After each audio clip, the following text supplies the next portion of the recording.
সারা দেশের স্বীকৃতিপ্রাপ্ত সব non MPO শিক্ষা প্রতিষ্ঠান একযোগে এমপিওভুক্ত করার দাবি জানিয়েছেন শিক্ষকরা।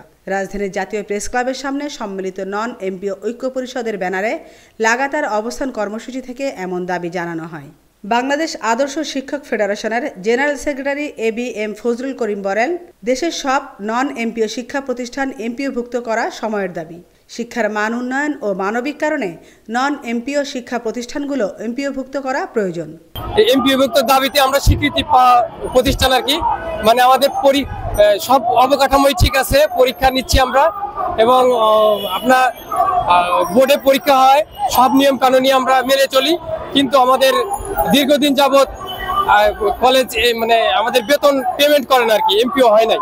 এজন্য এমপিওর দাবিতে আমরা আজকে অবস্থান কর্মসূচি শুরু করেছি।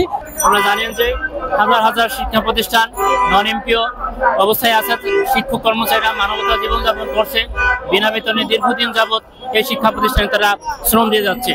তাই সকল শিক্ষা প্রতিষ্ঠানকে একযোগে এমপিওভুক্ত করে এই শিক্ষক কর্মচারীদের মানবতা জীবনযাপন থেকে মুক্ত করার জন্য আমরা এক দাবি নিয়ে এখানে দাঁড়িয়েছি।